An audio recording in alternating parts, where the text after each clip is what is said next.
Magandang umaga po. Ako po si Dr. Alomeda, ang attending physician ni Juan. Magandang umaga rin po to. Una sa lahat, ako po ay nagpapasalamat sa inyo sa kabila ng mahirap na sitwasyon na ito. Pinaunlakan ninyo ako para sa meeting nating tatlo ngayon. Nais ko pong simulan ng ating pag-uusap sa pag-discuss ng kanyang kasalukuyang kalagayan ng anak ninyo na si Juan. Mahirap po pero kailangan nating pag-usapan. Matapos ang naging aksidente ni Juan, nagkaroon ng matinding pinsala sa kanyang utak. Napansin natin na napakabilis ng paglala ng kanyang sitwasyon. Tapos siya maging comatose, malagyan ng tubo bilang suporta sa paghinga. After 3 days lamang, base sa pagsusuri natin, ako at isa pang doktor, base sa ating guidelines ng mga pag-aaral, ay na-declare na natin as brain dead si Juan. Sa kasamaang palad, sa maiksing salita, ikinalulungkot ko pong sabihin sa inyo na sa estado pong iyan ni Juan, wala na po talaga siya, at wala nang chance pa na maibalik siya sa dati niyang kondisyon. Bago po tayo magpatuloy para sa mga plano natin para sa kanya, gusto ko pong malaman kung may mga katanungan pa kayo or nais na malinawan pa tungkol sa kanyang kondisyon, maliban sa mga na-explain ko po sa inyo ngayon.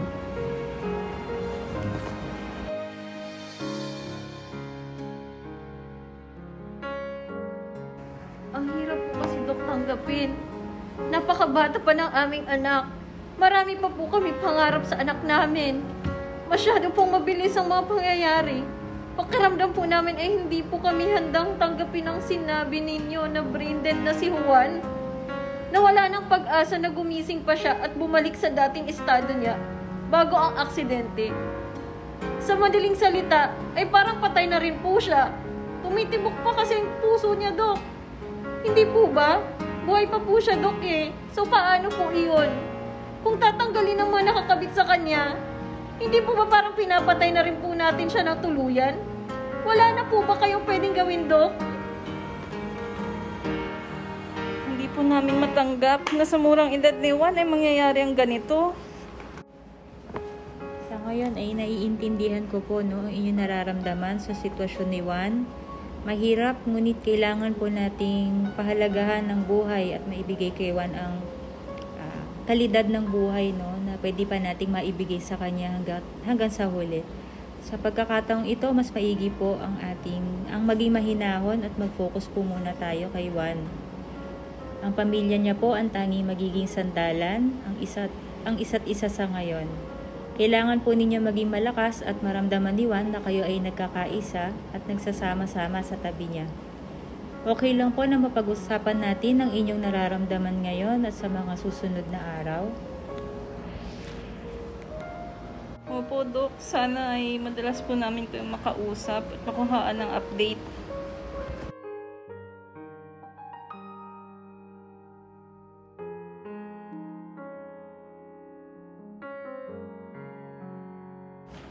Sa sitwasyon ngayon, alam naman po natin na mas kailangan pagtuunan pansin si Juan.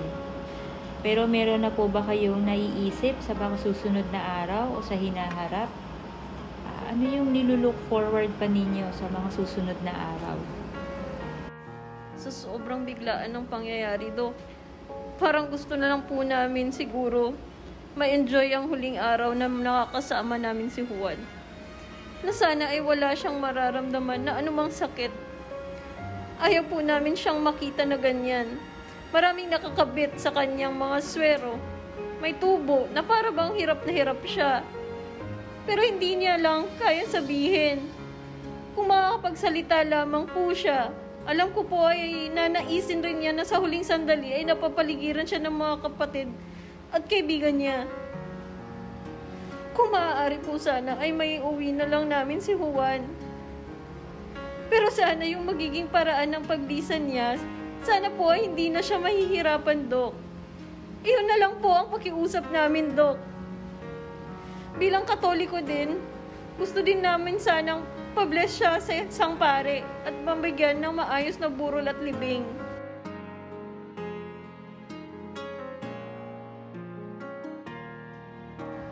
Base sa mga sagot po ninyo, ang nakikita kong pinaka-importante sa inyo sa ngayon ay ang makasama si Juan sa natitirang mga araw niya. Ang makasiguro na siya ay walang anumang mararamdamang sakit. Gusto niyo siyang makita na walang anumang nakakabit na aparato sa kanyang katawan at na sana ay maiuwi ninyo siya. Maplano at maidaos ang burol at libing niya ng maayos. Tama po ba? Tama po yun, Dok. Yun na po ang mga request sana namin, Dok.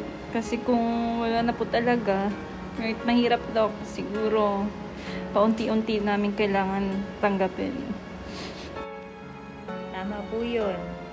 Hanga po ako sa tatag ng loob na pinakikita ninyo. Hindi madali ang sitwasyon na to at lalo na ang pagdedesisyon na tanggalin na mula sa mga aparato na nakakabit sa kanya si Juan.